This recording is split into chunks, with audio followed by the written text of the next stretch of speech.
here's your hosts, BOOnanza. This week on the Big Thunder podcast, we're continuing the SPOOKtacular BOOnanza SCAREathon with Big Thunder brackets, where we are determining the ultimate villain song. Love it. I have taken what I feel are the top 16 villain songs of all time and put them into a seeded bracket for us to determine the winner. 16 is a lot. Yeah. It's like the Sweet 16. Yes, exactly. You'll notice that a lot of these songs came out post Little Mermaid. That's because Alan Menken and Howard Ashman brought in what is commonly known as the Broadwayization of the Disney animated film, where it became more common to use music to convey the villain's motivations. Which is what should have happened. Because think about it. For me, literally, even when I was like thinking about the villains, like I start at Little Mermaid and work my way up. Yeah. Because it's like, and also it just could be my age because I was born in 1987. Sure. That like Little Mermaid was like the first for me. Yeah.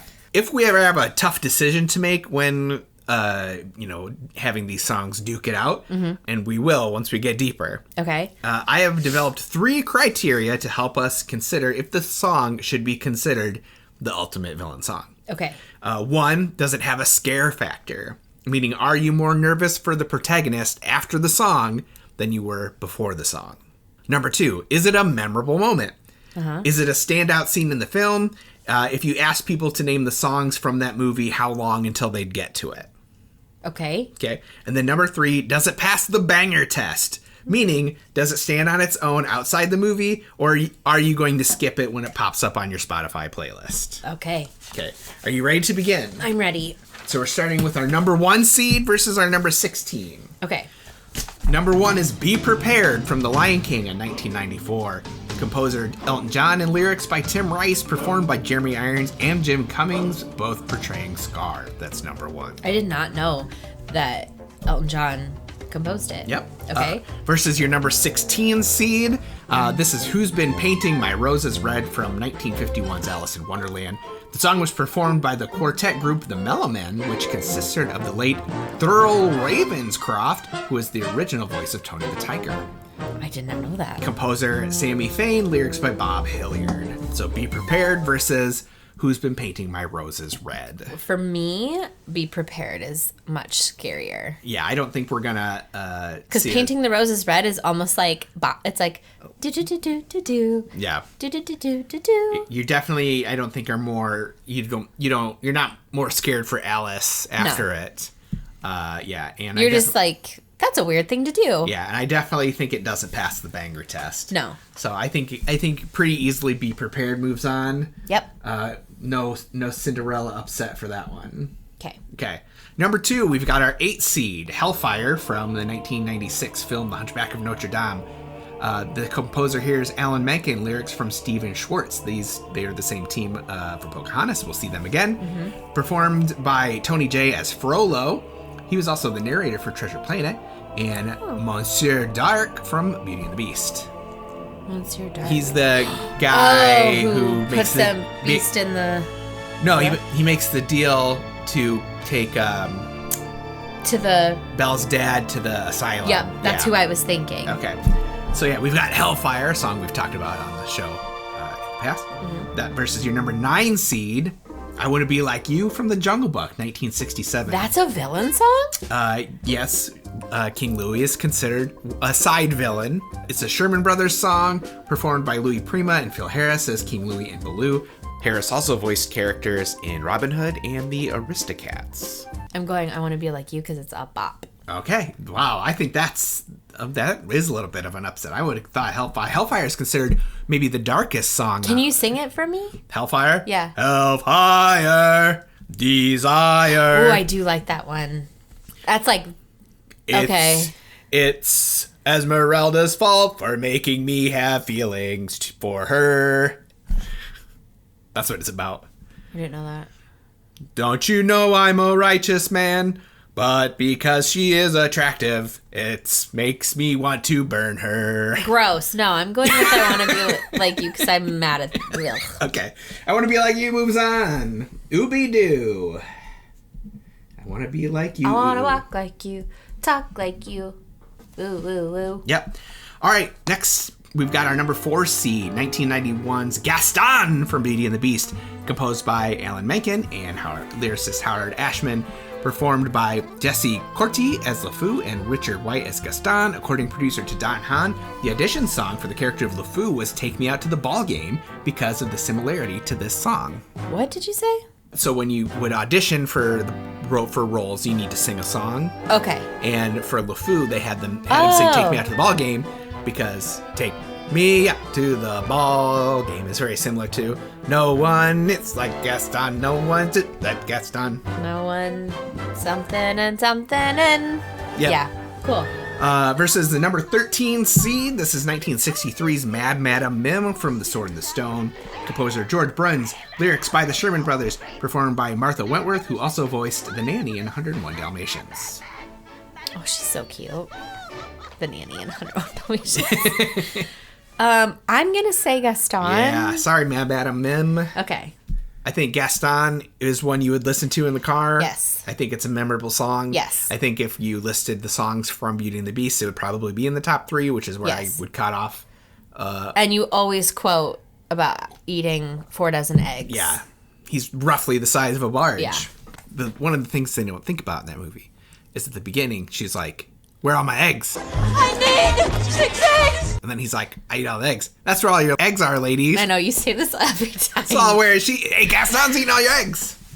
When we had that egg shortage, you talked about this so much. Your next one is your number 5 seed. This is from the 2010 film Tangled. This is Mother Knows Best. Composer Alan Menken, lyrics by Glenn... Alan Menken was in that... Composer. So yes. he's got... Alan Menken's, yes. He's got a little bit of money. He's got a resume. Wow. Lyrics by Glenn Slater, performed by Donna Murphy as Mother Gothel, who some people might know as Doc Ock's wife in Spider-Man 2. I know her as the dance instructor in Center Stage, who gave Zoe Saldana a hard time and was like, you can be better, Zoe. And she's like, I'm going to chew my gum and wear my bright Leo. Yeah. And you can... Gorge. Center Stage. All my Center Stage fans, drop us something in the comments. All right, Mother Knows Best is up against our number 12 seed. That's Mine, Mine, Mine from the 1995 film Pocahontas. Also composed by Alan Menken, lyrics by Stephen Schwartz. Fun fact about Stephen Schwartz, he is the composer and lyricist for Wicked. Oh. Mine, Mine, Mine is performed by David Ogden Stiers as Governor Ratcliffe, who also voiced Cogsworth in Beauty and the Beast. Did you just... What? You just now... Is that new information for you? That's Gorge. going to ruin something for me. I wish I did not know that. I wish I did not know that. I'm so sorry. And then also Mel Gibson sang in the song as John Smith. Yeah, he's the worst. I said what I said. Okay, so we've got Mine, Mine, Mine versus Mother Knows Best. Okay. I can sing Mother Knows Best. Yes. I also know that Mine, Mine, Mine was a scary song. Yes. Because he was scary. Yes. He, to me, is scarier than Mother Gothel because he's like, hates an entire race of people. Yes. Mother Gothel's just like selfish and like a horrible person, but she's not like trying to take out an entire race of people. Okay, but we're not arguing the villain. We're arguing I know. the song. So let's look at it this way. Like, if you're naming songs from Tangled, what are you naming before you get to Mother Knows Best? I'm Alas, naming I See the Last I Lights. See the Light, the Where Does My Life Begin, and then Mother Knows. Okay, so it's number 3. How about how about Pocahontas? Colors of the Wind. Yep. Or Just Around the River Bend. Just Around the River Bend. For me, Savages. Savages is a better villain song. But but since I thought about that, but I didn't include it because this one is Ratcliffe's villain song. Savages is more of a commentary on society. I love the Savages song. Remember when Charlie would sing about peanut butter sandwiches? Sandwiches. Like, Yeah, they're not saying sandwiches, Charlie Bug. Okay. Would you skip either of those songs if they came up on your Spotify playlist? I would probably skip the Mine, Mine, Mine. Okay. So Mother Knows Best Mother Knows wins. Best moves on? Yeah. How do you feel about that? I'm okay with that. Okay. Next is our number 2 seed. That's from the 1989 film The Little Mermaid. This is Poor Unfortunate Souls. Composer Alan Menken, lyricist Howard Ashman, performed by Pat Carroll as Ursula. Did Alan Menken have something to do with all 16 of these songs? No, but quite a few. Holy buckets. There was a run, him and Howard Ashman had a run post their work on Little Shop of Horrors. They moved on to Little Mermaid, and then they did Beauty and the Beast, and they did Howard Aladdin. Ashman die before? Yes. Which movie? Wasn't it Beauty and the Beast? I think he died during Beauty and the Beast, but he had done some work for Aladdin. Okay, and it was from AIDS? I believe so. Yeah, so sad. Yeah. Okay, Alan Menken is still alive. Yeah. That's going up against our number 15 seed. That's the Headless Horseman from The Adventures of Ichabod and Mr. Toad in 1949, performed by Bing Crosby as Brom Bones, composers Dan Ray and Gene DePaul. For sure, Poor Unfortunate Souls. Yeah. I don't even know the Headless Horseman song. Yeah. Sorry. All right, moving on. We're going up against our number 7 seed in 1992's Aladdin. This is the Prince Ali reprise. So not the original Prince Ali. He's... What? Jafar is the genie? Yes, and he's a sorcerer at that point, and he's revealing Aladdin's lies. Yeah. Ugh. Prince Ali, surely it's he, merely Aladdin. Those aren't the words, but they're close enough. Composer Alan Menken, lyricist Howard Ashman, performed by Jonathan Freeman as Jafar. That's going up against our number 10 seed, Cruella de Vil from 101 Dalmatians, 1961. Composer and lyricist Mel Levin, performed by Bill Lee as Roger, who was one of the Mellow Men, who also performed Who's Been Painting My Roses Red from Alice in Wonderland. So this is when Roger's at the piano singing? Yes.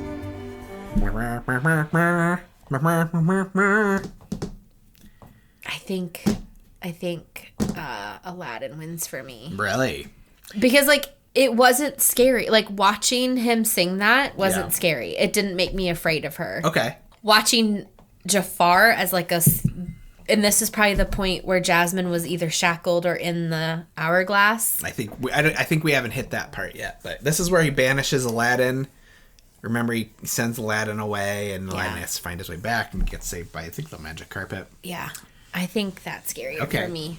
In the movie, like, watching it, what's happening, taking in, like, the vibe of the song, like, Roger sings it, it's, like, more, like, he's jazzy. And he's making fun of her. Yeah. Yeah. It's more, like, jazzy and, like, whatever, but, yeah. So I'm going to say Aladdin.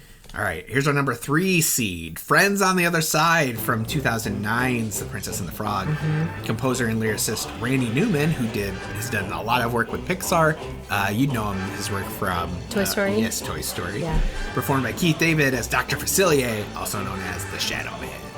That's our number 3 seed. That's going up against number 14, The Elegant Captain Hook from 1953's Peter Pan. Performed by Hans Conried as Captain Hook, Bill Thompson as Mr. Smee, and the Judd Conlon Chorus as the Pirate Crew. Composer Sammy Fain, lyrics by Sammy Kahn. I'm going to say Friends on the Other Side. Yeah. Clear winner. Yeah, I don't think you'd find anyone who'd argue that one. Honestly, that might be the number 1 by the time we get to the end of it. Well, we talked about villain songs last week, just to kind of hype this episode. That was your go-to one, was Friends on the Other Side. It's just such an iconic, like, that's the song I know from Princess and the Frog. Yeah. If you do that top 3, yeah, I would say that first. Almost there. That's true. Would be 1, and then I think this would be number 2. All right, here next is our number 6 seed from Wish in 2023. This is The Thanks I Get. Composer Julia Michaels, Benjamin Rice, lyrics by Julia Michaels, performed by Chris Pine as Magnifico. That one's so good. Yes, you know that I am a big fan of this song. I made a joke off camera microphone when Lily was looking through this, and I said that it was Bo's anthem. It's like the song of his life. It's a bop, and I love it. I love this song. It's a great song. Shout out to Punk Rock Factory. They do a great cover of this. And this is The Thanks I Get. That's going up against your number 11 seed from 2016. This is Shiny from Moana. Composer Lin-Manuel Miranda and Mark Mancina, lyrics by Lin-Manuel Miranda, performed by Jermaine Clement as Tamatoa, doing an impression of David Bowie. I love you, Lin. I think you're a brilliant musician, composer, lyricist. I hate that song. I hate that song so much. Yeah. When that scene comes on, I like leave the room or want to fast forward. I don't know what it is about it. Yeah. And it's I would say if you're listening to the soundtrack, that's the only one you skip. Yeah. Yeah. It just like doesn't. I know he wanted to do a David Bowie song. And like He thinks of it, that's his I know. Reverse Sebastian song. Like, because it's about a crab who wants to have his revenge versus the song from Little Mermaid where it's Les Poissons. That one. Okay. Hee hee hee haw haw. Yeah. That's the one. Yep. All right. So we're going on to our next round. Okay. So we've got Be Prepared. Be prepared. Versus Wanna Be Like You. Do. So, and we're doing villain. We're Best saying villain. ultimate villain song. Obviously, it's Be Prepared. Okay. Because really, the other one is not villain to me. Yeah, he's a sub-villain. King Louie. He's like probably when you think the villains from Jungle Book, he's probably the third one you'd think of. Great scene. It's like a compliment. What is it about being like? There's nothing about. Anyway. Yeah. Well, he's trying to get the secret of fire, and he kidnaps Mowgli basically. Okay. So we're saying Be Prepared moves on. Yep. You're definitely more nervous for Simba after you see that. So yeah. I'm nervous for the lions, the elephants, the zebra. I'm nervous for the whole savannah. Are they in the savannah? The Pride Lands, which is a savannah. Yeah. Yeah. I'm nervous for all of them. All right, here we go. We've got Gaston versus Mother Knows Best. Gaston. Okay. What's your thought process on that? Is it because if you're more likely to skip Mother Knows Best than you are Gaston? Okay. All right. Poor Unfortunate Souls versus the Prince Ali reprise. Poor Unfortunate Souls. Okay, you're really knocking these out. Moving quickly now. Yeah, Okay. well, when we get down to the final two? Yeah. Okay. Friends on the Other Side versus This Is the Thanks I Get. Think of all the words you learn with This Is the Thanks I Get. I know. Such a big vocabulary. It talks about how he gets his genetics from outer space. do. But Friends on the Other Side. I think Friends. Are you ready? Friends on the Other Side is a better Are villain you song. ready? You This are. Is the Thanks I Get is like the perfect overstimulated parent song. But like Friends on the Other Side is like so spooky. Yeah, you are more nervous for Tiana and Naveen. After that song. This Is the Things versus Asha after This Is the Things I Get. After This Is the Thanks I Get, it's just like someone's going to timeout. But like Friends on the Other Side, it's like someone's going to hell.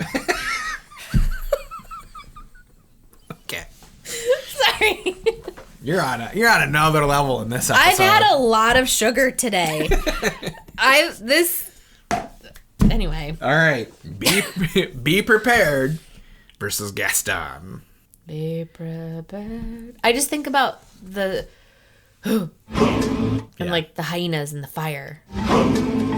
There's a lot of Nazi imagery in that sequence. Oh, with their like With paws. their goose stepping. Yeah.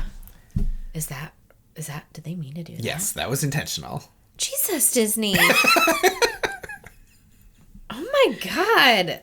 The 90s were wild. That and the Little Mermaid castle. Oh, we'll talk about that another time. I'm just like, where was the supervisors at?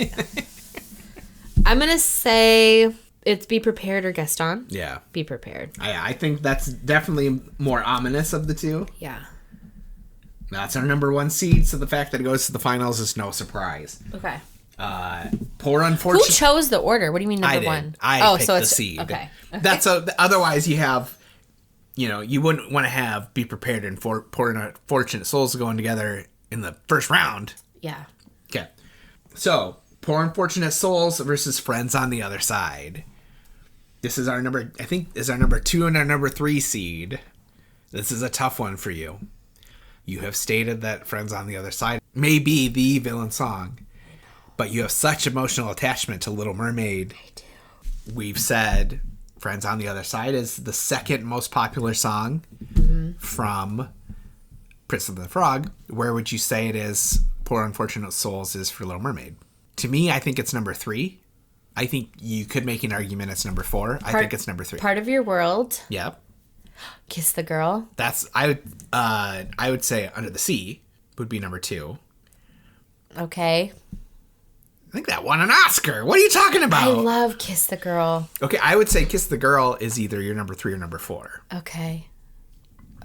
There was not a bad song in Little Mermaid. No. Le Poisson isn't the best one. I still love it.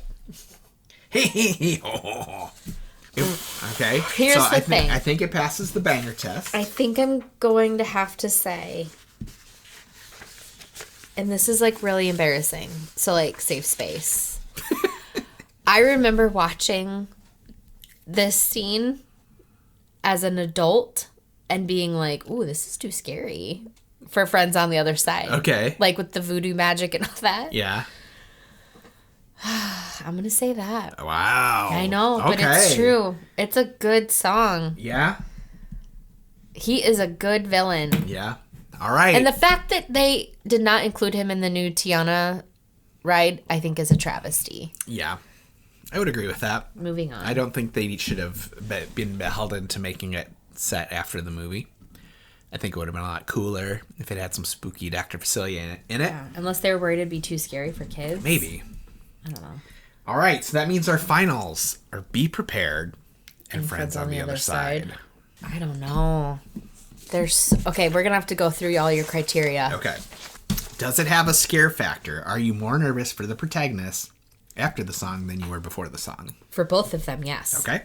Is it a standout scene in the film? If you were asked to name songs from that movie, how long before they'd get to Be Prepared? Or Friends on the Other Side? We said Friends on the Other Side number 2. is 2. Be Prepared. I think you name Circle of Life. And Can You Feel the Love Tonight? And I would also say probably Can't Wait to Be King. Yeah. So it's down there. Yeah. But also, how many songs? That's one. There's no bad song. Yeah. Oh, Hakuna Matata is probably over. That's also, yeah, because like Lion King has so many songs, and I don't think that's fair to put it up against Tiana, which has like 2, 3. Mama Odie sings. Yeah. But I don't know her song. You've got Almost There, and then you've got this. So like, okay, Lion King just had Elton John. Okay. Does it pass the banger test? Meaning, does it stand on its own outside the movie, or are you going to skip it on your Spotify playlist? I think you keep both of them. I would keep both of them. I think on the Spotify playlist, I think you would listen to Be Prepared over Friends on the Other Side, though. I don't agree. I was actually going to say opposite. Okay. I think Friends on the Other Side. That's what you're going with? I do. Is that our winner? How do you feel? I'm okay with it. It's tough. Those are 2 great ones. Yeah. All right, so Friends on the Other Side from Princess and the Frog is considered the Big Thunder Podcast Ultimate. Lily's villain song. going to be mad. What do you think she would want? Her favorite is Be Prepared. Nah, I bet she's okay. I don't think so. We'll find out. We will. I think this would be the one she would want to win. Do the people agree? You'll have to let us know. Yeah, if we missed your favorite villain song, let us know either on Instagram or on YouTube. All right, well, next week on the Big Thunder Podcast, we're continuing the Big Thunder Podcast Halloween Spooktacular BOOnanza SCAREathon every Tuesday in October, or Thursday if you watch on YouTube. We've been bringing you spooky games about things like creepy movies on Disney Plus or the history of Halloween Horror Nights. But next week, you can look forward to Building Disney's new Halloween party, where we'll design a new after-hours event for Disney World. And now, you know it's going to have Halloween Town. Now, I have a question. What a missed opportunity. Sorry. Here's my question for you. A little tease for next week. Hook people in. Hook people in for next week. Which park do you want to create a party for? Do you want Hollywood Studios, Epcot, or Animal Kingdom? Hollywood Studios. You're taking Hollywood Studios? Yeah, because you could do Toy Stories. Nope, no spoilers. Oh, okay. Okay, so you're going to make a party for Hollywood Studios. I'm going to make a party for Epcot then. Epcot's so hard because it's not like... Animal Kingdom's harder because they close. You have Communicore Hall now. Yes. It writes itself. It does. But Animal Kingdom, you could have monkeys handing out candy. No, you could not. You'd have birds pooping on you. All right, I'm going to do Epcot. You do Hollywood Studios. Okay. All right. Oh my God. I want Halloween Town. Go ahead and send us home. If you're enjoying the show, please go to your podcast player of choice and click follow, then turn on automatic downloads. Not only will this help the podcast, but it will guarantee that you have the best listening experience possible. If you're listening on Apple Podcasts, leave a 5-star review and we might read it on the show. If you're listening on YouTube, leave us a comment and make sure you subscribe because it's for free. And if you want a sticker... Stop. You're not going to yes, get I am. anyone a sticker. Has anybody... You are supposed to reach out to them. Okay, listen. We have discussed Here's this. what I need. Because we have 45,000 jobs.